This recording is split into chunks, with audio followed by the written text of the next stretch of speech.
Yeah, I mean... Also, whose phone is that? Sure, it's not mine. Not me. It's not me either. I didn't get a text. This is so unprofessional. We're never going to get a sponsorship like this. It's all right, we're not recording yet. Um, Hello, and welcome to the only show that simultaneously celebrates fan theories and headcanons while at the same time cringing at them. I'm Luke, I'm Max. and I'm Matt. and this is Force for Thought.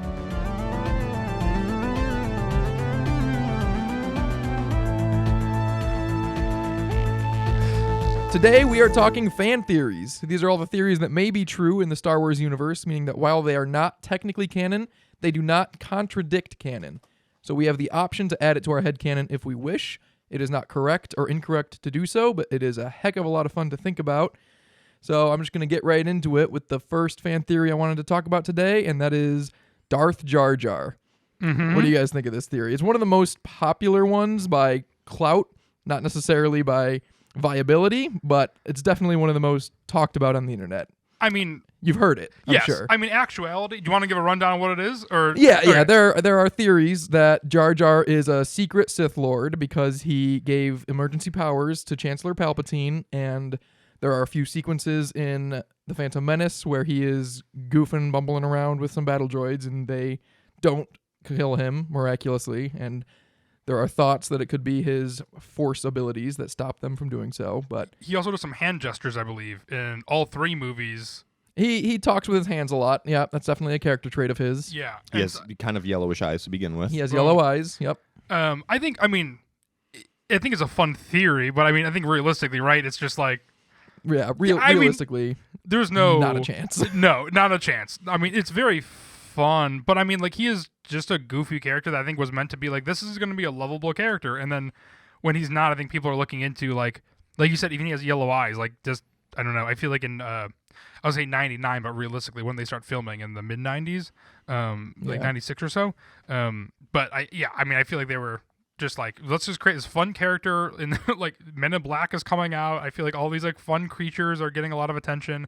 But yeah, I mean, it was the first CG character, so they had to get weirder than a human with Yeah. it, and they did a great job with that. But I think it's a fun theory. I would like to see I don't know. I almost like, you know how they do, oh my god, I forget what it's called. The MCU cartoon show when it's showing the What if? What if? I would almost like to see a what if version of Star Wars. Not actually, because as I say that, that's kind of feels like that could cause a lot of kind of hiccups. But I feel like that would be a fun episode to see. Like, can you imagine Jar Jar doing his weird voice and just like, I don't know, throwing around the lights like a Right, cross guard? under a cowl. Yeah. Well, the reason I really wanted to bring it up is not because I believe it or I think it's a good theory per se, but the good it did for the fandom. In 2015, when The Force Awakens came out, the prequels were still hated. I'll always remember that first behind-the-scenes footage that J.J. Abrams showed at San Diego Comic-Con in 2015, because they weren't showing a trailer then. He just showed some behind-the-scenes footage, and it was so aggressively anti-prequel in its nature. It seemed like J.J. Abrams doing an ASMR video of just what fans wanted, like real effects, practical sets. And you know, that The Force Awakens was praised for that and the prequels were hated for it, but then 1 year later, in the spring of 2016, prequel memes started taking off on Reddit, spearheaded by the Darth Jar Jar theory. And since then, the prequels have become much more loved, and they're not necessarily praised as being the best movies, but they're a heck of a lot of fun, and stuff like Darth Jar Jar is what makes it so fun. Yeah. I wonder if the prequels also got more love now because we've all grown up and kind of circled back to the appreciation. Yeah. Well, that's the thing about like fan theories and stuff in general, right? And why it's kind of so dangerous is because there's a lot of fan theories that people had going into the sequel trilogy that just never came true. Yeah. And I think that kind of like did a weird thing to a lot of people subconsciously where they weren't actively thinking it, but subconsciously they were like, well, this isn't exactly what I had in my mind. Therefore, since this is different, I don't like it. And I think that's why the prequels saw such a sudden spike in love, because it was people our age who just grew up with it. We didn't have any speculation about this prequel trilogy. They just fed it to us on a plate, and we're like, okay, yeah, this is what it is. I think you're hitting something on the head that I've never really. I think I've circled around and thought about, but I think what you're saying like really made me think about it, which is the prequels of the sequel trilogy. We didn't have the internet right? And so then when the sequel trilogy came out, you have all these fan theories, and then like the expectations versus reality, where they actually might be a better story, right? That might be a better idea, but the actual execution is less. And then, but like when you look at the prequels, it was just whoever was at your lunch table talking. Like I didn't in like 2002. I wasn't Googling anything. Right. It was just like, my friend Kevin Smith told me this might actually happen because of this stupid book he read. Right. And it's like, that he found the library that it might actually exist. Yeah. And that's why, as fun as fan theories and speculating is, it does come with a required amount of responsibility, because you do have to very actively tell yourself, like, listen, this might not be how it happens. In fact, it's probably not how it happens, but I got to take whatever they give me with an open mind. And that's kind of like the Darth Jar Jar theory, right? Like, don't expect that to happen. I mean, I give that theory like a 0 out of 10 in terms of like how likely it is, but I give it like a 10 out of 10 in how fun that theory is, because there is a lot of evidence and like a lot of the memes and like just the things that they point to as far as like how it could be real. It's fun. It's fun to think about, and I do like thinking about that. That wasn't me. I don't know who it was. Is it your laptop? Oh, it could be the laptop. Yeah, it probably is. I was like, one thing is different. Yeah. Sorry about that. But that brings up what I wanted to say also about the difference between fan theories and fan speculation, in my mind at least, is that there are a lot of fan theories that I plan on talking about, but I tried to keep it different from like fan speculation about what is going to happen and more about what could have happened and like ways to just take what we already have and make it a little bit different. So there are a lot of theories about like what Ezra and Thrawn are going to be doing, or Ahsoka training Luke, but that's more just speculation about the stories we're going to be getting very soon. But like Darth Jar Jar is a way to recontextualize a certain element and think about it differently. Similar to our next fan theory that I wanted to bring up, and that is that Palpatine manipulated the Force to impregnate Shmi Skywalker. Anakin Skywalker was born without a father. He was conceived by the will of the Force, seemingly, and there are those that believe that Sheev Palpatine manipulated the midichlorians within Shmi Skywalker to produce life. I mean, I could see that happening. I would prefer it not to be real, just because Palpatine and the Skywalker are so intertwined. Do they need to be that much more intertwined? Like, I feel like those events happening simultaneously are just like the great coincidences, right? That those paths cross, versus he had this master plan this entire time and everything had to go exactly step by step according to like this plan to make it work. Like, I just feel like those odds are not very likely, versus he stumbled upon this and, Anakin Skywalker, and then ran with it. I think that is more likely. But that is it's a viable theory. I disagree with your conclusion though, but I agree with just about everything else that you said. I think that because they're so intertwined, that is a good reason for the theory. I think it's a good theory. I like it because of, like you said, like, it's, to me, they are so intertwined. And especially with the sequel trilogy, with Rey being a Palpatine who becomes Skywalker, I feel like that would only make sense to recontextualize that in order to be like, oh, this is why the Palpatines and Skywalkers are so intertwined together. But then does that not make it open up a whole can of worms to be like, Qui-Gon Jinn and Obi-Wan needed to find Anakin on that planet to bring him back to him? And just like well, that can still be the will of the Force guiding their journey and Anakin's destiny, but it could still be started by Palpatine. I see. Not only that, but also how many plans did Palpatine have? I don't think that he had one single plan that went absolutely perfect. I think he had He's a man of contingencies. Exactly. I think he had 100 contingencies. I don't know, but because look at his plan we just talked about. Let's look at his plan in Return of the Jedi, which is for Luke Skywalker to kill him and then become the ultimate Sith. And he does the same thing with Rey. Like, way later. I think he did have one plan. He was that's the contingency. That was never his plan with Anakin, though. He never tried to get Anakin to kill him. I guess that's interesting. I really like this theory, and I do subscribe to it in my own headcanon. Yeah. I think it makes too much sense for Palpatine's character, for the vagueness of Anakin's immaculate conception. Yeah. I just think it answers a lot of questions, doesn't really bring up any holes for me. I feel like that's something that has to be answered at some point, right? If we can get Rogue One to fill in how they got the plans for the Death Star, the Immaculate Conception has to be explored, I feel like, at some point. It did come up in the Darth Vader comics by Charles Soule.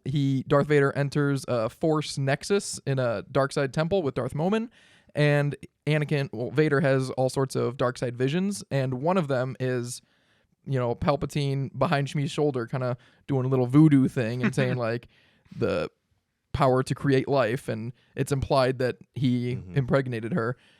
It's not implied that is canon per se. It's not implied that that is actually what happened. It's more just a thought that has occurred to Darth Vader through the Force or through his own, thoughts. And so I don't think it's really true based on that, but it's also not true based on that. So I still subscribe to it. That's what I was going to say. It definitely has every reason for you to believe it. To me, there's other than just a meta perspective of well, they never talked about it, they never confirmed it, so I'm sure that's not the case. There's no other reason not to believe it. You know that Palpatine did learn how to have the ability to create life taught to him by his master. Anakin was born without a dad, immaculate conception. I think there's enough evidence there, and then everything with the Darth Vader comic. And the kind of frustrating thing about the comics is that they kind of have to leave everything a little open-ended. So like you said, there is enough there for them to walk it back later and be well, that was just a vision that he had in the temple. That's not necessarily exactly what happened. And I think there was a statement or maybe a tweet or something from Charles Soule, who wrote it, who even addressed that. Charles Soule did talk about it, and Mark Martin is the character in the Star Wars comics that was named after Matt Martin. But yeah, in a tweet from Matt Martin, he says, "It's part of my job to ensure the stories are aligned with the overall vision of Star Wars. If the intention was to make a direct connection between Palps and Anakin's birth, I would have had it removed." And Charles Soule responded and went on to say, "I hate explaining stuff in my work too much in detail, but the dark side is not a reliable narrator." So the authors and the creators behind the scenes are not committing to this, but they don't need to for it to be a fan theory that we believe in. Exactly. Why did Matt Martin comment on it? He brought it up first. He's a story editor at Lucasfilm. He tweeted it though? Interesting. Yeah. I thought he was an author. I don't believe so. I think he's just a employee at Lucasfilm. Okay, editor, never mind. That makes more sense why he brought it up then. I thought just a separate author was just talking about it, and I was wondering if he had some project or other work that also had a similar theory included in it. But that's a very funny thing to tweet at someone you kind of work with. Can you imagine you're working, get a tweet from somebody that's adjacent to your position? You're just come to my office. Why are you tweeting Why this? are we doing this in public, man? Right. No, Matt Martin and Charles Soule work together on the projects to keep the story aligned with other canon. Apparently publicly sometimes. Sometimes publicly, yeah. The next theory we have is from A New Hope, and that is when the gang, Luke, Han, Leia, and Chewie are in the Death Star, that the Imperial stormtroopers let them escape. They are not just missing and fumbling around because they're bad at their job. They were under orders from Tarkin to let them get to the Millennium Falcon and escape because they had a tracking beacon on the Falcon that he would track back to the Rebel base. What do we think?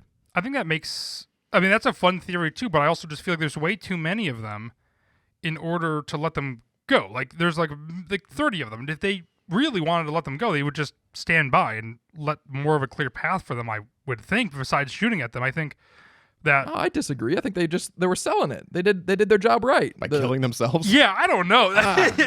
Yeah. Unwavering support for the Empire. Just one random stormtrooper was given this order, and he was like, "All right, I'll die for this project." Yeah, that sounds great. Because the tracking beacon. That's a great tactic. I would say that's very viable for that to happen. It worked.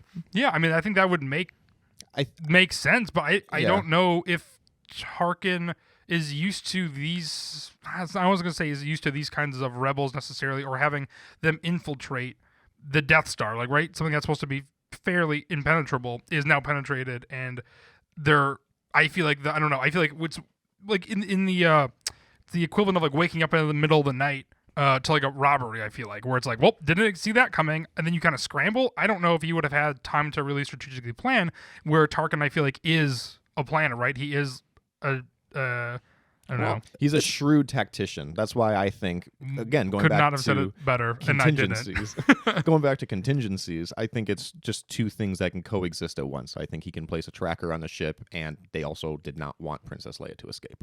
Yeah.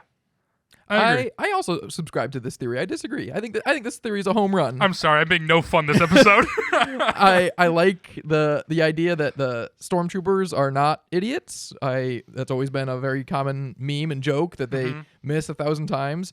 I think it makes sense for Tarkin's character. Not to mention it worked. Leia knew that they were tracking them on the Millennium Falcon, and if they didn't make it seem urgent enough, maybe she would have got it removed. You know what? I'm going to hop on board with you, because if you just... Hey, all right. Because if you cleared the hallways, you would know something was up. As the audience, you get that moment when they're walking through the halls and there's no stormtroopers and they just go on the Falcon. They're like, something's weird here. Yeah, Han goes running up, chasing those stormtroopers, and then you come into like 50 of them in a meeting. What do you think they're talking about? There's probably a guy up there with a megaphone saying, "Let them go. Don't hit them." We need another scene from a different perspective of right when Han does that, there's the megaphone goes away. Yeah. I believe it. I like this theory. I get nervous though anytime somebody tries to use like, oh, it explains why the stormtroopers acted in a certain way, because they act like that every single time you see them, and it doesn't make sense that it's like, oh, this is why they were acting goofy in this situation, and why they were being able to die by Ewoks in Return of the Jedi is unexplainable. Well, I guess I'm only talking about A New Hope in this instance, which maybe isn't fair, but Ben Kenobi does talk about how only Imperial troopers are so accurate, and they make quick work of the stormtroopers, the stormtroopers make quick work of the Jawas, and they stage it properly with gaffy sticks. They didn't walk single file, but they tried their best. To explain that, I actually have another fan theory that I think we're going to be getting into here in a second that kind of ties into it. Are you talking about the Boba Fett killed Owen and Beru theory? Yes. All right, that one is in the special editions of the A New Hope that was released in '97. We see Jabba in Mos Eisley has a scene with Han, and Boba Fett is there off to the side. He has no real impact on the story in that scene, but it puts him in that setting at that time right after Owen and Beru were killed. And stormtroopers are not known to incinerate and burn down people's houses. Neither are Tusken Raiders. Boba Fett has that moment in Empire Strikes Back where Darth Vader specifically says no disintegrations. So it makes sense that if Boba's there, he's chasing bounties, he incinerates Owen and Beru. What do you guys think? I have never thought about that, and I love that theory. I'm going to fully go on board with that. Yeah? I think that's You're rad. on? Yeah, I think that makes a lot of sense. I do. And I think that's also, there's a lot of stuff that happens in the comics too that I think kind of helps corroborate it, because right after the events of A New Hope, Darth Vader does go to Boba Fett to try to figure out who this Luke Skywalker person is, and he tracks him back down to Tatooine, and a bunch of stuff happens. But it's consistent with this theory, and I think that makes sense. I don't think it would be Imperial stormtroopers who would go there, say, hey, we're looking for these droids. We know you had them here. Where are they? And then they say, oh, we don't know. They left. And then they just immediately burn them. No, I think Imperial stormtroopers would take them into custody. They would interrogate them, right? We saw the interrogations droids. I mean, we know they have the ability to do that kind of stuff. So no, I'm like, that's not what Imperial stormtroopers would do. Boba Fett really likes his flamethrower. And if this was Boba Fett, then it would have been Boba Fett who was tracking them. It would have been Boba Fett who found the Jawas, who then killed them as well, and that's why the blast points are so precise, not because it was stormtroopers, but because it was Boba Fett. But there were too many tracks. That's the thing, is that they didn't walk single file to hide their tracks, so we know there was multiple people.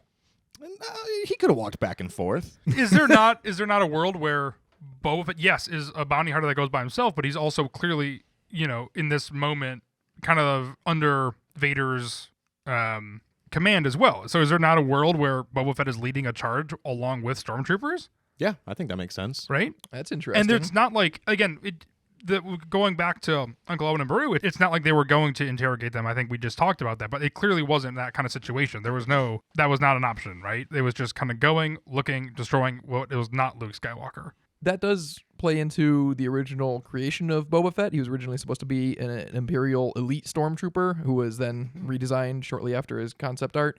So I wouldn't be surprised if they kind of recontextualized that and said, at some points he really is an elite stormtrooper. Yeah. I like it.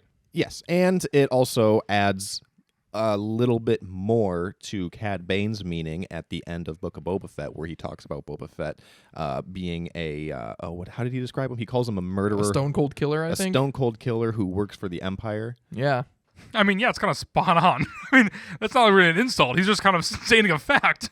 But it happens in this way of he says it in such a way that bounty hunters look down on you for working with the Empire. And Boba Fett really doesn't work with the Empire that often in canon that we know of.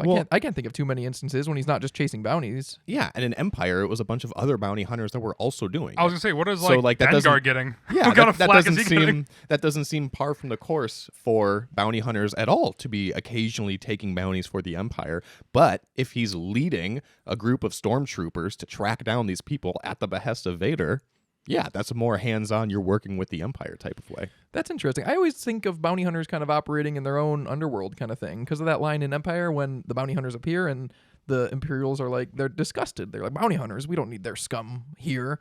So I don't think bounty hunters work with the Empire too much. No, I mean, they think did so. in that scene. And I don't think they do at all, Yeah, basically. I think that's why it's such a rarity. And then I think also, And why Cad Bane was so disgusted that someone would be willing to do it. yeah, I Okay, think so. I misunderstood you. I thought you were saying that that wouldn't be uncommon. Okay, but yeah, no, I agree. All right, this next theory is the only one on my list that I had actually never heard of before when I was doing research for this week, and so I'm curious if you guys have heard it, but it's probably my favorite theory I have prepared today, and that is Admiral Ozzel is a rebel spy. Just to catch you guys up, Admiral Ozzel is the Imperial in the beginning of Empire Strikes Back when the Imperial probe droid finds the shield generator on Hoth, and Vader says, "That's them, let's go." And he says, "Oh, my lord, there's so many searching the galaxy. We can't just listen to this one." And then Vader says, "No, that's them, we're going." And then they arrive, and he comes out of hyperspace too close to the planet and alerts the rebels. And Vader says he is as clumsy as he is stupid. And he's an Imperial admiral. He's probably not clumsy and stupid. I think that Admiral Ozzel being a rebel spy, trying to keep them away from the rebels and then alerting them when he couldn't any longer, I think that is a slam dunk of a theory, and I'm 100% on board. And it's coming around just as the rebels destroyed the Death Star. I mean, I'm sure there was probably a turning point in the war, and it was blowing up the Death Star, where maybe either people who are already within the Empire started to have doubts and are starting to kind of have backup plans, so to speak, or rebels are starting to make their way higher up into the Empire. So yeah, I think it's I think it's that one. I'd be surprised if believable. Admiral Ozzel was a true blood Imperial before A New Hope, and then he turned. I think it's more like a Lonnie from Andor, where he was groomed for years and years until he reached admiralship. And Why don't you think he could be a turncoat? Because as an admiral, that's just too high in the ranks to not have to go from. I mean, I guess maybe at the time of A New Hope, he was a captain or a general or something lower, but I think that would be too severe of a turn. But like I said, it came right after the destruction of the Death Star. There absolutely could have been higher ups in the Empire that are like, "Hey, I'm all for the Empire, but that was messed up." Or I'm sorry, the destruction of Alderaan. Okay, I was going to say after the destruction of Alderaan, there was probably a lot of people in the Empire who were higher ups that were saying, "I like the Empire, but I don't like that." Honestly, beyond that, there's so many people that are on the Death Star. They probably lost how many people? So, well, the loss of the Death Star is more a rallying cry for Imperials to get more entrenched in their own beliefs and become more staunchly Imperial. For sure. I just mean, like, you lose how many people on the Death Star, so there has to be some people that are ranked up. Then you're losing a creative director, and all of a sudden this newbie editor is going to be ranked up to creative director real quick if you're running out of people. Oh, Ozzel might have been that's a how sophomore. he rose to power. That's what I'm saying. Yeah, Osborne might have been a sophomore at the Imperial Academy, and they were like, "Bro, we need guys stat." That's what I mean. Like, if you're looking at war, right? Yeah, that's a good theory. They're I like running like low. They're like, you have to rank people up quick because you need someone to be the leader. But I guess either way, we're kind of splitting hairs over how Admiral Ozzel became a rebel spy, but I think we're all in agreement that we think Admiral Ozzel was a rebel spy in Empire. Yes, absolutely could have happened. This is probably, of the fan theories that we're talking about, it might be like the least flashy, the least sexy, but I think it is definitely the most plausible. I agree. Yes. I think it's like a puzzle piece that fits just perfectly into an does. already perfect story of Empire. I think the other thing, though, is something that they say in Andor is they become fat and lazy. And I think that is something else with the Empire, though, is that he could be stupid, right? I mean, he could be very complacent and lazy and thinking he's on the winning side. And so it's like, let's not go and do more work for nothing potentially as well. I do think I think it's a high possibility that he's a spy. But fat and lazy doesn't explain going against Darth Vader. I think true. true Imperials, when they talk to Darth Vader and they say, "Oh, there's a system, there's Hoth, let's go for it," no one's going to say, "Oh, no, let's not do that." I think every single person, when you talk to Vader, is a yes man. They say, "All right, let's go." I know, Absolutely. but then you're putting that on the line. If you're actually a rebel spy and be like, no. And then all of a sudden, that's true. That is a risky move. You and know that's your end game. Exactly, that's your end game. If you're that, he's an Imperial Admiral. He's living every single day like it's his last. He knows. I'm sure he's done a million things leading up to that point, all of which could have killed him. Or not, gosh. unless he's a new recruit. He's a legend. Well, yeah. What an absolute hero. Yeah. He knew this was the last move. He knew it was the last move when telling Vader not to go, and then he showed up too close, which he did get killed after that. But no matter how you spin it. yeah, no matter how you spin it. And it gave them just enough see the time movie. to be able to escape. Admiral Ozzel From? Dark Horse. From Echo Base, my next I was trying theory. to lead you Okay. into it. I was going to go, all right, we can talk about that one. That's another theory that isn't so much recontextualizing a story element like that, but it's just nice to think about. And that is that Rex, who we know was involved with the Rebel Alliance to a great degree, he named the base on Hoth Echo Base after his friend Echo. So I got a question because I was trying to think about this, and I was like, Echo, and I was like, well, I mean, that's just like common like military terms, you know, like that's just like the Alpha alphanumeric Bravo, alphabet. Charlie Delta. But then I was like, do they ever use any of those other letters in Star Wars? Have you ever heard Alpha Bravo Charlie Delta in any Star Wars? No, they have to use that something. is quite a question. I am sure. I am too, You're but I'm putting me like on trying the to think spot. of it. I'm trying to think of other clones because I feel like they say it in the Clone Wars. I can't picture it though. Well, they do say. Do they not say Charlie? I don't know what you're talking about. Damn This it. is from Clone Wars? I thought don't know so. my military lingo as I'm well. trying to place It's been it. years Clearly, since I I don't played Call of either. Duty. The thing that's frustrating is I bet if we go back and watch like a couple episodes of Clone Wars, we'll find like 10 instances of it. Yeah, But I know. it's hard to place, isn't it? But I feel like I've heard the Bad Batch say those words, maybe. But I don't think in the movies. Maybe you just heard him say Echo a whole bunch. Maybe. Well, either way, I think this theory doesn't get blown out of the water if they did use that the military alphanumeric very frequently. I mean, I Who's to feel say like that? No, I just think it would solidify it. I think if you never heard them use the alphanumeric alphabet and then suddenly have an Echo base, I would be like, okay, yeah, that's named after Echo. I don't Either know way, if it what is, do you though. think? Do you think it is right now? With what we do know? Based on what we do know, I feel like we're missing one important element, and that is Echo's fate. I feel like it'll determine That's how true. the next season of Bad Batch ends, because the next season of Bad Batch is supposed to be the series finale, if I recall correctly. Yep, only 3 So we'll seasons. see what Echo's fate is. I think if Echo dies in Rex's arm, then I'll say, yep, I'm 100% on board. Well, there's a lot of time between season 3 of the Bad Batch, assuming it takes place around the same era, maybe 1 or 2 years later after season 2 at most. There's still a solid 10, 15 years until Empire Strikes Back, and we know Echo is not with Rex in Rebels. I think it's sad to think about, but if this theory is true, which I believe it is, then that implies Echo is dead at this time. Yeah, I think Echo will die for sure. In Bad Batch? Or, Yeah. Yeah, that's too bad. Yeah. Yeah. I think I I'm agree. I think they all will die, honestly. Not a theory, but I was just thinking about how do you feel about the fact if they recreate tech or anybody else that has fallen as well for them to kind of hunt them down as well? Because I feel like if you recreate a clone, I think that would be a kind of messed up story. Oh, man, like actually just clone another Person to person be like to tech, be tech? but then I hadn't thought about to that. be the opposite. Why can't they do that? They do have his body. That's what I'm saying. I mean, even if they didn't, they have the Kaminoans and they have the genetic template. Why Yep. can't they make another Clone Force 99? Well, I feel like, I mean, that'd be a pretty brutal season. I don't think they'd go that dark, but if every member starts dying a little bit by little bit, they just keep ranking up and almost like the villainous version of the Bad Batch. Yeah, that'd be interesting. Coming up with that on the fly. But in an ironic twist, the Bad Batch is actually good guys, so they call the bad guys the Good Batch. Well, that's the spinoff. That's why it's only 3 seasons. Oh, that's so Good fun. Batch starts. All right, next theory is that Palpatine drained Padme's life force to save Vader at the end of Revenge of the Sith. It's so far canon, heavily implied, basically said that Padme died of sadness. That's kind of lame. This makes it a little it wasn't cooler. sadness. It was for reasons we don't understand. That's right. For reasons we cannot According explain, we're according losing to her. a medical droid, right, who is programmed to know everything about medicine to be able to treat any sort of situation, and this medical droid is saying, for reasons we can't explain, how can you not explain this? That's I because the know. medical droid messed up and accidentally. Cut an artery when she wasn't looking. Oh, no, for reasons we do not know, the body's gone. I question the integrity of these medical droids. I rewatched the birth scene today, and the medical droid that is delivering Padme's babies is just sitting there saying, "Ooba, ooba." Like, excuse me? Like, get it? Like, talk to Padme. Deliver the baby. Like, I've had a baby, and they do more than that. I won't get into it, but that just seemed a little weak. When you were having your child, I also had a couple children myself. No one ever said Uba. Maybe that is what we're missing. Well, maybe, but our wives survived, so I'm not risking it. The next time I have a child, I will be whispering in her ear Uba, and we will see what happens. You're 2 for 2. Don't do it. Your wife is going to hate that. Yeah. No, I think it's a very good theory. I like it a lot, and I do subscribe to it. I do not subscribe to this one. I think it stretches Really? the limits. I don't on think we've agreed on Palpatine's- any of these yet. Serious?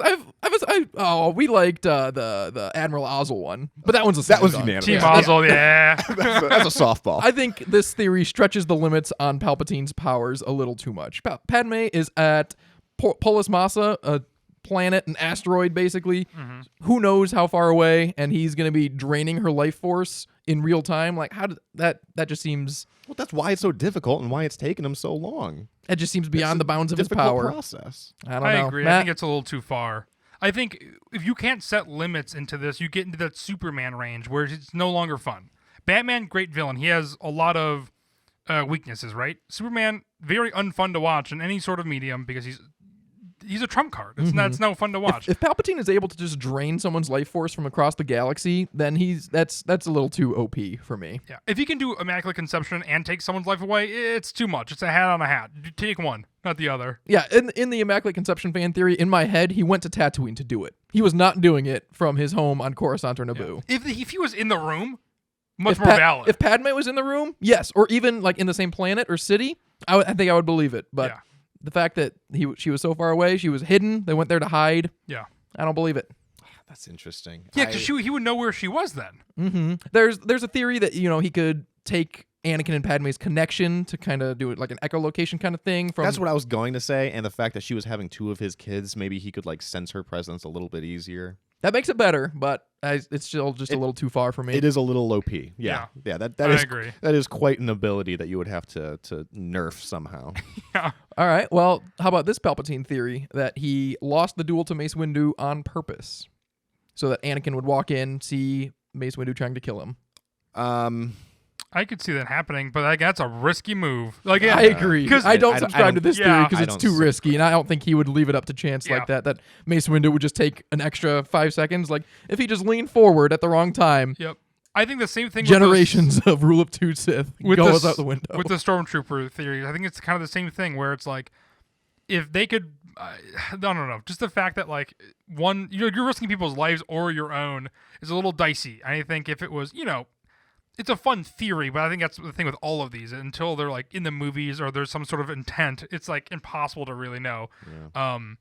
But I think like the Rebel Spy, right? Like that is an interesting theory because like then we in Andor see those kind of hints throughout, right? And then like in Tarkin, we know that it's calculated. So it's like maybe he did do that, but then the Stormtroopers are at risk, and then in this, Palpatine's putting his life on. I don't know. It just seems like a lot. I think the Stormtroopers being at risk and Palpatine putting his life on the line I is a know there's a very difference. different thing.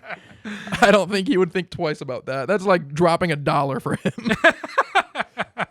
It does. I again go back to the idea of contingencies. I think what made Palpatine so successful and what makes him such a great villain is not that he had this crazy plan with these absolute insane details that all just happened to fall in place perfectly. Mm-hmm. I think what makes him so great is that he had these contingencies.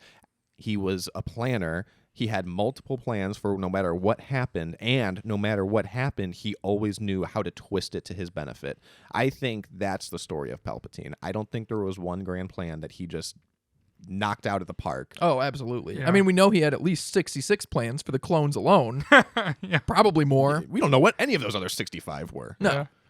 They were pretty low. Actually, better well- benefits, better meals. Those were like 2 right there. If the final order was Exegol, then that means that there were at least 67. So, Yeah, that's true. And he had the First Order before then, too. oh, the First Order. Oh my gosh, I never even made that connection before. The First Order and the Final Order? Do you think the First Order came from Palpatine, and that's why they're called the First Order? Yes, because there is, a book, I think one of the Aftermath books, that ends with the Grand Admiral Ray Sloane going to the unknown regions and says, like, we're going to rebuild. That is our First Order. And she doesn't say who that order is from or anything. But, like, that's the First Order. And then For that to be the First Order that Palpatine had would certainly call into question his planning, the fact that these were so out of order from each other. Well, it it's seems his like First that would have Order- fallen significantly after 66. it's his First Order after the Empire. Once the Empire has fallen, that's the First Order. So this is List 2, Order 1. I mean, there's a Yes. high potential. He's a very much like a Larry David type character that he just, he was not meant to be famous. But he stumbled into it. I'm God willing, he imagining- did it. I'm imagining Palpatine having like a 5,000 row Excel spreadsheet of all his contingencies, and then at the end you get to it and it says sheet 2. It's like, oh my god. Sheet 2. The if then tab. statements that this guy has drawn out on whiteboards is absolutely insane. It's like, well- if this happens, I'm going to do that. I have one more Palpatine theory that I want to get through while we're talking about him. What do we think about the theory that Palpatine either aided or started or heavily supported the Rebel Alliance because he needs someone to fight because the Empire is based on, fear and hate, and if they just sit back in peacetime and focus on what the Empire is doing for them, it's nothing good. One interesting part that I thought about with this is when I was rewatching the Revenge of the Sith, Palpatine says right after Anakin becomes Darth Vader, the Jedi are relentless. If they are not all destroyed, it will be civil war without end. And I think he was kind of betting on that. And then Vader kind of did his job a little too well and actually did kill all the Jedi effectively, such that there was not a civil war with the Jedi anymore. So he had to foster his own. I mean, if you're looking at like real life politics, real life wars, it's a very valid theory, I feel like, right? I mean, I feel like wars almost always benefit the leaders, right? Yeah. I mean, how many weapons, right, has the U.S. given to other countries then turned around and then we've been in wars with? I feel like that is a legitimate theory that could work. That is like presumably some sort of tactic that is beyond my knowledge. Yeah, the way I'm framing it and kind of the way I saw it framed on the internet when I was looking at this theory is, he aided or controlled the rebellion to a degree, which to a degree sure. it could Definitely mean got anything. out of his control, I think. If he did do something to start it, like maybe he tried to plant like a couple terrorist attacks or something for him Yes. to blame somebody on. Well, I was going to say that it didn't get out of his control, but he had the power to destroy the rebellion and chose not to, but he kept them along longer than he needed to. And then it gets too big because of the good in the galaxy. I could see that happening. I believe that theory. Not that he started That's it. interesting. But I do need think to that he know. pulled back But at the a same- little when he didn't I need to. don't know if I subscribe to this one. I would need to know more details. I would need to know when these changes occurred and when he could have snuffed it out, when he chose not to, and the point that it got too big. Because I don't think that he just had that in his back pocket the whole time of like, I could take him out if I want to, but this is kind of benefiting me. And then all of a sudden the Death Star blows up, and he's like, whoa, wait a minute. What's going on here? I think But why? I need to know more. He's just hanging out I'm somewhere else. skeptical. So he's just chilling on some sort of beach until the Death Star blows up. He's like, oh, I got to get back. I got to go. Well, that does not play into our discussion that he has so many contingencies, because when the Death Star does blow up, he's like, oh crap, I actually really need that for all my contingencies. We got to get a new one going right away. Yeah. That's funny. That was the one thing he hadn't planned for. I imagine there is like, this feels like a Robot Chicken episode where like in A New Hope, Palpatine's on some beach. He's controlling everything. Everything's great. He's laissez-faire. Luke Skywalker blows up the Death Star. Then he's like, I have to leave. I'm so far away. So in Empire, he's on the ship. That's why he's only a hologram. And then finally, in return, he's there. He's like, fine, made it. All right, got to get my robes on. He's all sunburned, sun-dried out. He's not sunburned. Dried out. That's why he looks like That's why that. he looks like that, yeah. He actually got better over the years. Yeah, it was just, his skin routine was gone. He was listening to Ben Kenobi's skincare products. All right, next theory. Well, what does everyone think about the Palpatine aiding or pulling back on the rebellion? I subscribe to him not destroying the rebellion when he could have, I think but not further than that. I think in the history of everything, sure, that's very viable. But at the same, because I think same thing with him in the council and everything too, and him leading everything as chancellor, right? I think he is very calculated, and I think he knows a lot that's going on. I think once becomes the emperor a little bit more. I don't know. I'll go 50-50. I'm just kind of talking in circles. Max? I'd go lean a little more towards the other way. I would say no. It's a no for me. I am Okay. not subscribing to the theory. Like I said, I'm a little too skeptical. I need to know a little more of the details of what exactly he was, if he was aiding and abetting, what exactly that entails, or if it was just, oh, he could have done more to snuff it out, but he chose not to. I need to know more about that too. I need to know what exactly they were doing, what he could have done, and at what point it got out of hand, because obviously it did.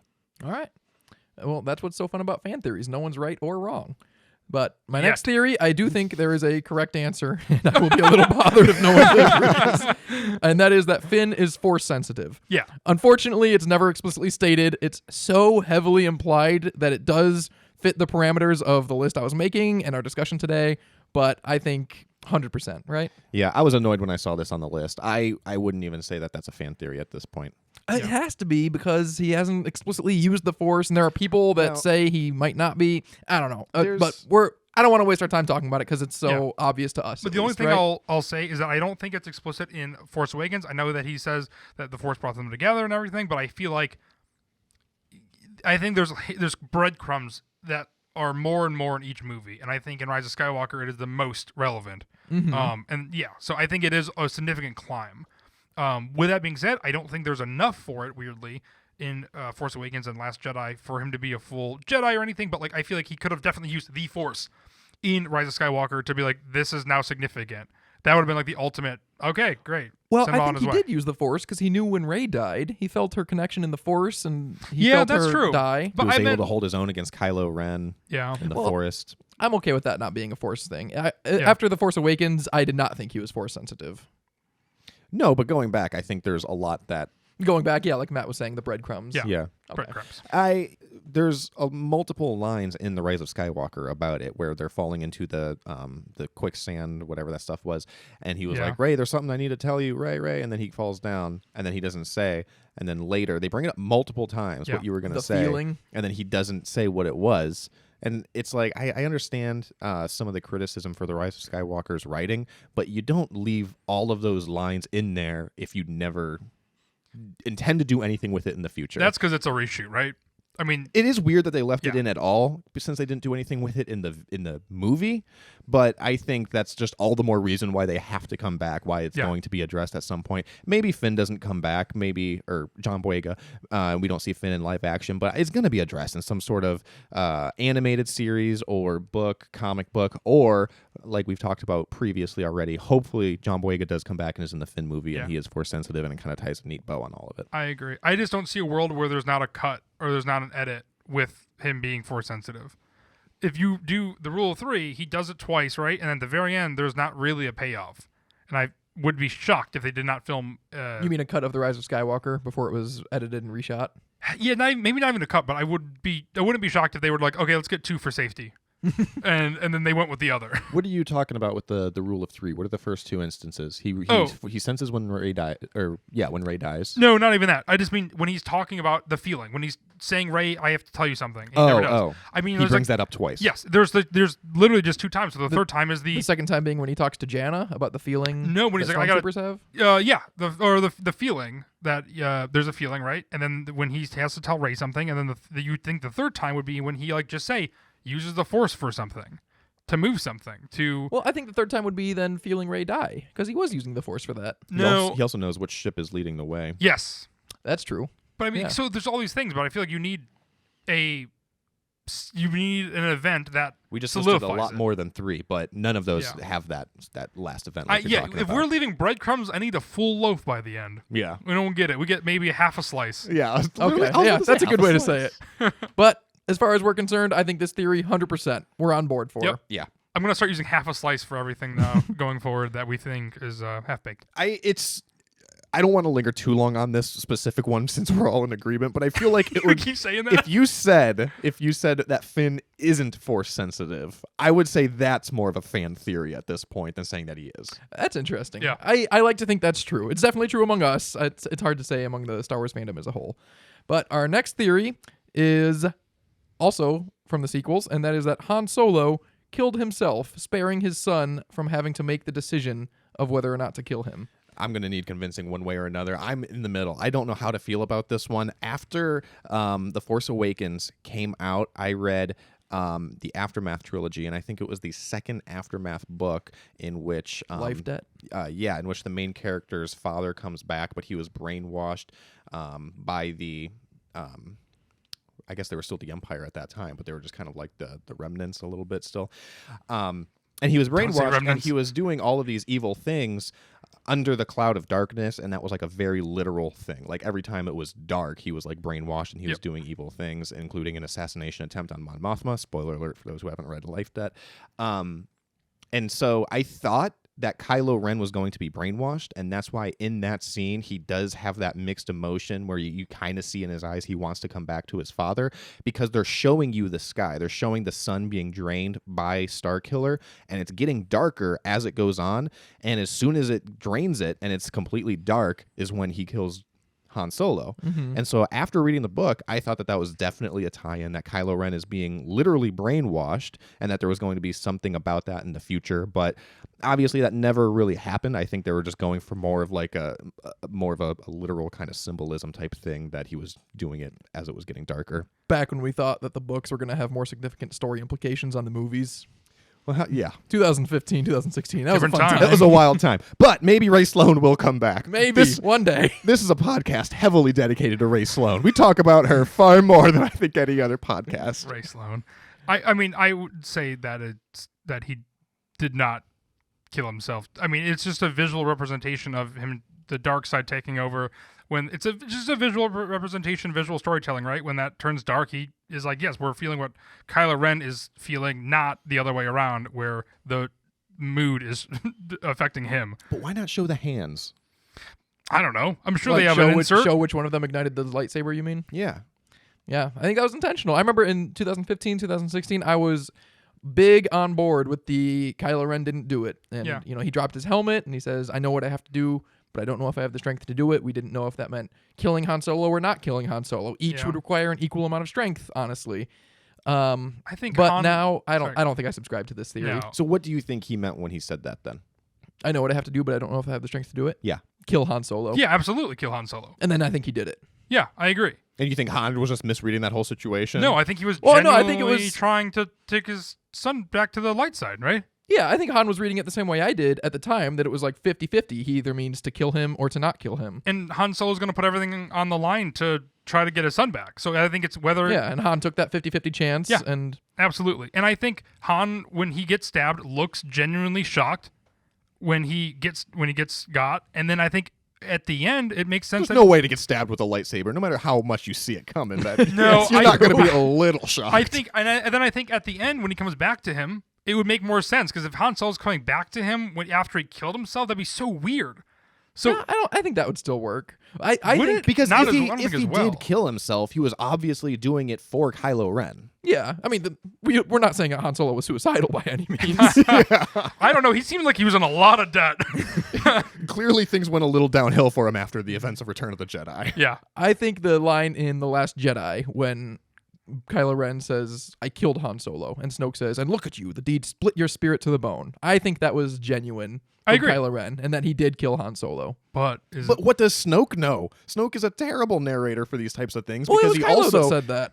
What did he say? Say it again. Kylo Ren said, I killed Han Solo, and then Snoke says, and now look at you, the Well, deed split your I spirit think to the if- bone. Well, Kylo Ren's going to say that either way. I know, but I believe him. He's not going to say, I was going to kill him. I swear I was going to kill I know, him, but yeah, he killed I himself. do no, think he I would've feel like said it. I feel like if the Sith is an unreliable narrator, which is what you said earlier in this episode, Yep. if two Sith are talking, it cancels out. Double negative.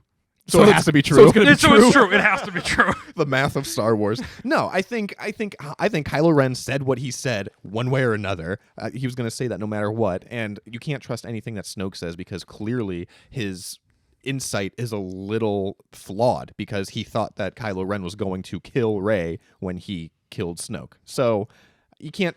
I can't put too much. I'm not stock putting into any. that. I'm not putting any stock into what Snoke said. It was just the way that Kylo Ren said it, which Adam Driver's performance. It convinced me. I believe him. Yeah, I agree. I think the most convincing thing that I've heard is when Matt talked about him coming back in Rise of Skywalker. Yeah.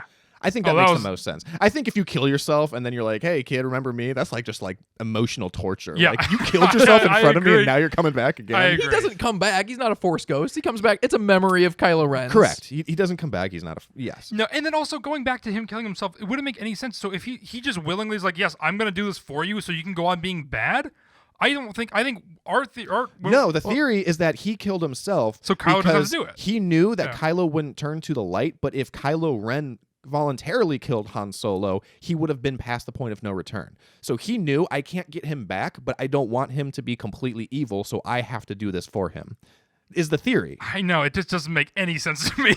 It makes sense to me. That makes perfect sense. Yeah, But I'm still mixed I on it. understand the theory. I just don't subscribe to it. I understand it. I just think it's dumb. Dumb. That's Yeah, a strong it's word. This is very one of dumb. I think this is one of the best theories we're talking about tonight. Oh, get out of here. Because it's a thing with no it's a lose-lose for Han Solo. Han Solo goes out there and he knows he's not going to be able to, embrace Kylo Ren and bring him home. Yeah. It makes that scene so much better And from the he moment he also goes doesn't out. want Kylo Ren to kill him, because if he knows if Kylo Ren kills him, he's truly evil. So he does the only thing he can to save him down the line, which is kill himself. Which his is own why, child. because the other thing that no one has said yet that I think about too with this theory is that in the next movie, The Last Jedi, he has the exact same beat with his mom when he's about to blow up the command ship in the beginning of the movie, and he hesitates again and he still can't do it, and then the other TIE fighters come in and blow it up for him. If he was able to kill Han Solo, why wasn't he able to kill his mom? because That's interesting. because it broke him in half. He already killed the first parent. Can he kill the last? Because he's bumming. Yeah, not even because it literally broke him in two. It split his spirit to the bone. yeah. Yeah. So literally, he's like, "Can I actually do this again?" Oh man, now It you're sounds both like making I'm- great points. Now I'm in the middle. What, Luke? I Get am back in the over middle. here. It sounds like I'm advocating for it. I like the theory a lot. I am very split on it. I am in the middle. I still don't know if I subscribe to it. You but just lack conviction. You want me to hop onto that side for you? No, Yes. no. someone needs to pull me one way I or don't another.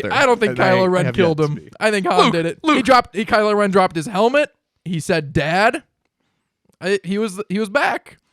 I don't think he was killing Until Han in that moment. that visual representation when you know he's changing.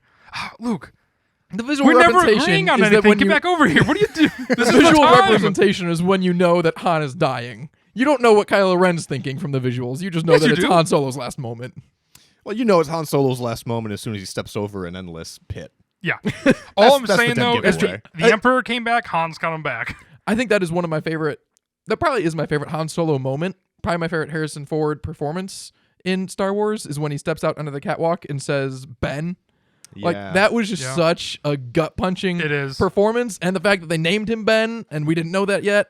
I love that scene. Yeah. I remember seeing that in theaters, and the collective audience all had the same reaction of like, oh.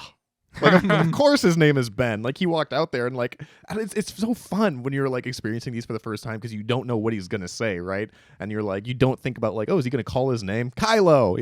And it's like he gets out there and he says Ben, and right Oh, away man. like just so many things hit you all at once, and you're just like It's actually- that makes a I lot know, of because if he sense. said his That name and makes it sense. wasn't like an impactful name, like can you imagine if he just got out there and was like, "Hey, Doug," That's actually so much Hey, more Wedge! And hard- people are confused. It's a common name in this galaxy. that's kind of heartbreaking after Kenobi as well. I guess I haven't connected those two.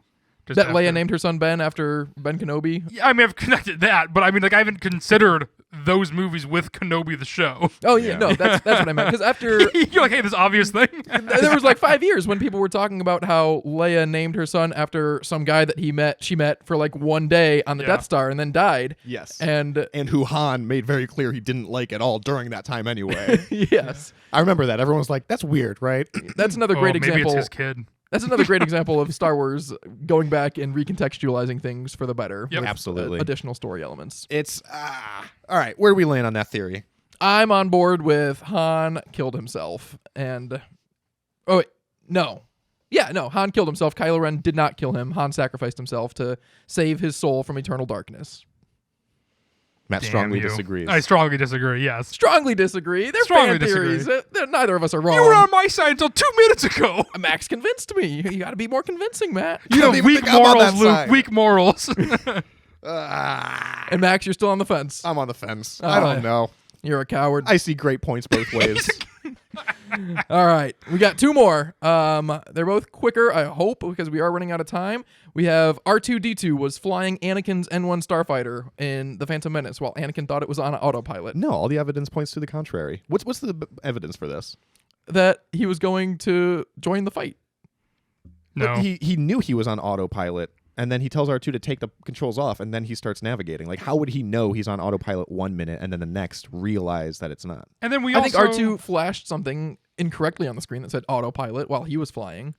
And then once he knew Anakin was on board with the plan to go join the fight, R2 was like, okay, I got him here. If that is true, then the whole pod race scene is more null and void than anything, because the only reason we see that is for him to understand he's a great pilot, not only for the rest of the series, but for that ending. Yeah, I would say I strongly disagree with this one. Same. Why would he fly into the Trade Federation ship? Think of that from R2's perspective, right? R2 flies in there. He's like, I know exactly what I'm doing. And then he just like skids to a stop. And R2's just like, all right, give me a minute, kid. Hold on. Meanwhile, Anakin's flipping toggles in the cockpit. And he's like, all right, here we go. We're good now. We're good. I guess I didn't rewatch the scene in preparation for this episode. Anakin is actively trying to get it off autopilot, and he like figures it out after a while. Are you sure you're not thinking of the scene where he's trying to figure out how to shoot the droidicas? It's taking him directly. No, because it's taking him directly to the fight. Yeah, the autopilot, the R2, or the autopilot. Is taking him directly to the fight. Anakin says something about autopilot in that scene. Mm-hmm. I'm pretty sure. He says it's on autopilot, but I mean, what does he know? It could have been R2. Back. Also, it gets into the nitty gritty of what is the difference between autopilot and a droid pilot. Yeah. All I'm saying is we're going to be talking about this with R5. I strongly disagree. I don't think... Really? I thought this was a fun theory that was, non-consequential, kind of inoffensive. Here's the thing about fan theories, right? Some are good and some are bad. You have to have... No, I'm not saying that to be condescending. I'm not saying that to be condescending. I'm not. You have to take them both. You have to hear you have to hear bad fan theories so that when you hear a good one, you're like, oh, I'm kind of convinced, actually. That's why I included the Darth Jar Jar theory. No, the Darth Jar Jar one's interesting because to me that actually has some sort of evidence backing it up, no matter how stretched it is. This one, I don't see any reason. I don't see any reason for the story, for any of the character development, like Matt said. Well, it's not a character or story-driven theory. It's just kind of a fun, inconsequential thing that Anakin thought it was on autopilot, and R2's sitting in the back, gritting his teeth, going like, does not make sense from it's on R2's autopilot. perspective. When he flies into the Trade Federation ship, comes to a skidding stop, and then Anakin has to reboot the whole thing, and secretly it's R2 being like, I don't know what happened. Hold on, I got to do a hard reset. I think you're misremembering The Phantom Menace. What is this hard stop, and Anakin reboots it? I don't think that happens. When he comes to a skidding stop in the middle of the Trade Federation ship. Matt? He goes straight into it. He goes straight into it. Does he stop when he gets there? Yeah, because everyone's surrounding him, correct? Yeah. Yeah. Am I misremembering this? No, because I'm having the same, unless there's like a Mandela. I was about to say, this is a Berenstein Bears type situation now. Are you going to pull up the scene? Yeah. Are you good with dead air while we fact check and edit it out? You say I lack conviction. I'm gonna double down on my conviction right now, and it's either going to really back me up or it's going to make me look terrible. I'm going to say he came to a skidding stop in the Trade Federation ship. If it goes like that, I will be 100% on your side with this fan theory. I feel like we're skipping over the fact that it makes no sense to see the pod racing scene to know he's a good flyer. Correct. The whole point was that he's a very capable pilot. Although I'm not there's another fan theory that it was Qui-Gon Jinn that was... Oh my God. That was pod racing. Yeah. I have heard that fan theory I don't see what the pod racing has to do with this. I mean, either way, Anakin still does the flying in the Battle of Naboo, but R2 is the one that flies him there instead of the autopilot. Because the whole point is to establish that he's a capable pilot. Oh, is this what scene you were talking about? Yeah, when he flying comes into the Trade Federation ship. There he is. He's coming to a skidding to a stop. So you think that's R2 in the back right now is being like, oh crap, I don't know what just happened. No, this is well over Anakin took it off autopilot. Anakin flew in there. Oh my gosh, you're saying just the part that's on autopilot yes. was R2, not... Yeah, the part that Anakin says it's on autopilot until he takes it off autopilot. Okay, I completely misunderstood this whole prompt. All right, so you think it was just R2 that took him to the fight instead of some programming? Yeah, like you said, we're just really splitting hairs over what's considered autopilot. I was trying to say it's an inconsequential, inoffensive, kind of fun theory that doesn't really matter. Yes, I see now why that's so inconsequential. I see why you are talking about pod racing, too. Yes, Anakin did the flying and all the heroics. Okay. Yeah, because Matt and I thought you were taking that whole third act away from Anakin Skywalker. Yeah. We're like, no! All right, I will try to speak more clearly in the future. No. Well, Matt, where do you land on the theory now that we know? I don't give a shit. I don't care. It's too inconsequential. It's fun. R2 was helping. He said, Anakin, we gotta go. Oh my God. All right, I'll believe it. I'll buy onto it. Sure, I'll hop on board with They don't no all have to be the difference between Kylo Ren's entire character arc. Yeah, sorry. We should have started with fluff. Fan theories are fun theories sometimes. It's no Ozzel. I'll say that. Yeah. It's no Ozzel. That's fine. All right, last one I have for discussion. C-3PO's we'll be making Team Ozzel t-shirts yes. for our merch store real quick. Ozzel gang. Last theory. C-3PO's memory restoration at the end of The Rise of Skywalker was comprehensive. R2 restored his memory from before the mind wipe at the end of Revenge of the Sith. So C-3PO remembers Anakin and Padme's wedding, Shmi Skywalker and Klieg Lars, the fall of the Jedi, all of it. How does he do it, though? Because he says that R2's memory banks are reliably, or what does he say, like historically unreliable or something? Infamously unreliable? Something that made you think that it was In The Rise of R2 Skywalker? Yeah. Because he says something to that effect in the Force Awakens when they're waiting for him to wake up and show the rest of the map to Luke. No, he says something about it in The Rise of Skywalker as well. Something about R2's, I forget the words that he uses, but memory banks are notoriously unreliable. That sucker can fly, though, I'm tell you. Something like that. He didn't even do good flying. He just flew up. Oh, my God. Yeah, so I don't know. So the impression that I got was that he was restoring them from his memory databanks. From which, R2's memory databanks? Yeah, and Yeah. R2's was also wiped after Revenge of the Sith. No, it was not. What? No, Bail Organa says have the protocol droid's memory wiped. R2 retains his memories. He does not say that. He says have the droid's memory wiped. Max, I don't want to have to pull up another quote from the movie live. He says that? He says the protocol droid? Mm-hmm. I'm doing it. I'm looking it up. I was right about the first one. I'm okay being wrong about this one. I'm 100%. If that's the case, I need to know this right now because I was under the impression my whole life that hold on. So how does that make sense? R2 remembers Obi-Wan. R2 remembers Yoda. Oh yeah. What? I would love right now if you just I'm like trying to started think of a hating reason. Star Wars. I'm trying to think of a reason. Star Wars is ruined. Disney just ruined Star Wars. I'm trying to think of a reason as to why that can't be. Because it's also such an easy write-off for George Lucas to be like, oh, and Bill Organa will tell him to wipe their memories. That way I don't have to worry about continuity errors. But George Lucas took the time to be like, no, R2 can remember all this. 3PO can't. Because Why wouldn't R2 just say this stuff to 3PO and then be like, my hey, gosh, 3PO, Max, this guy? You are literally 15 years late to this conversation. Blow my mind, Luke. Blow my mind. Do you remember at the end when that scene when Bail Organa says have the protocol droid's memory wiped and then it does Obviously not. it does a circle wipe where the Yes. screen closes in and it focuses and it closes in on C-3PO alone Yes. while he does like a fake surprised look Yes. Confirmed. because he's about to get his memory wiped. He says protocol droid? He does say protocol droid, yeah. What? Then why did R2 just not tell C-3PO so much of the stuff that happened?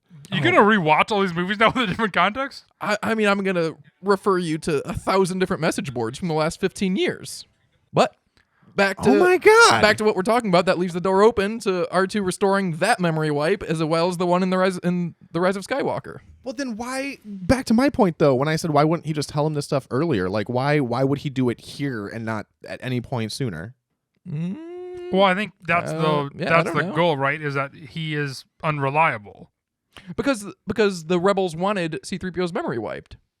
The war was over when he restored his memory. And so it was no longer a security threat. That seems pretty messed up, though. Well, that's only subscribing to the fan theory because Yeah. in terms of the movie, it's just the memory that C-3PO had wiped at Kijimi. I think you're right, though. I think that there is at one point C-3PO can get his mind wiped, but R2 is still needed to go on for whatever mission, right? So I mean, there's a potential R2 gets his memory wiped at some point. That is not necessarily on screen. No, R2 never gets his memory wiped. Max is having a crisis right now. I try so hard to be a somewhat professional of a podcast host when I do these things, but I'm actually It speechless. does not show. This is embarrassing. We've also only done like 9 of these. I'm speechless. I mean, have you seen the movie? Have you seen episode 3? I just rewatched it recently. That's embarrassing. I never you're missing heard him critical say details. protocol. I just heard him say wipe the droids. Have the droids memory wiped. Release the Taylor cut.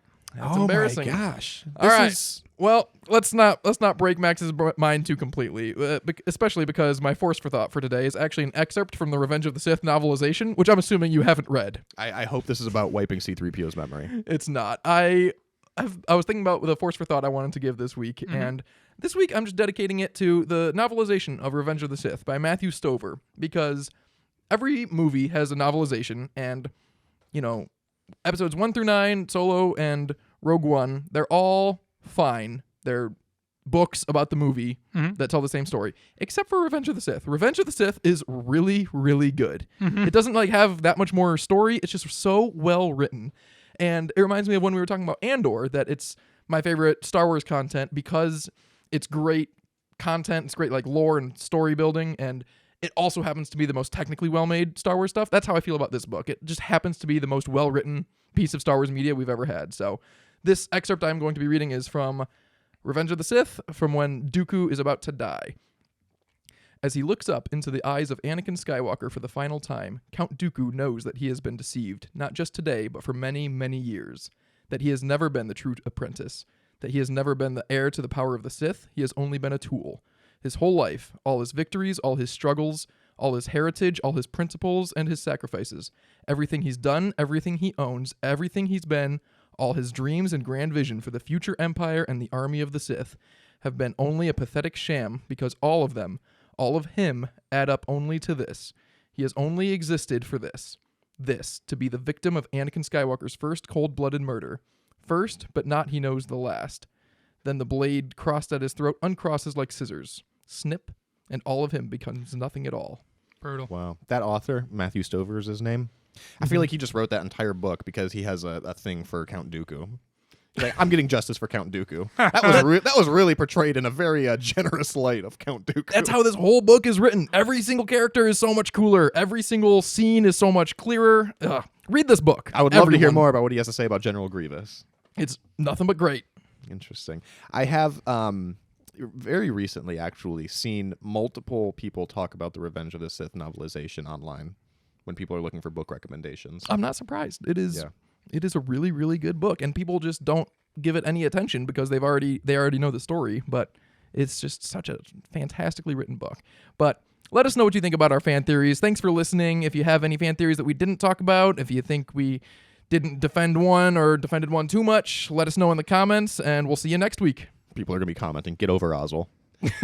You can find us on the Force for Thought across the socials, YouTube, Twitter, TikTok. We just started releasing some videos. We think they're kind of funny, so go ahead and check them out. You can also find me on Twitter at MaxterJedi. I'm kind of over my Twitter. I've been handling the Force for Thought TikTok, so check there. You know what? We're all collectively content. Force for Thought. I feel like we agree the same way about this. Yes. Check us out at Force for Thought. You can reach all of us there. Yes, exactly. Yeah, if anyone were to ever reach out to us on Force for Thought, I would immediately text Max and Matt, so you'll get us all. Exactly. And I'll be disliking your mean comments. See you, Sammy.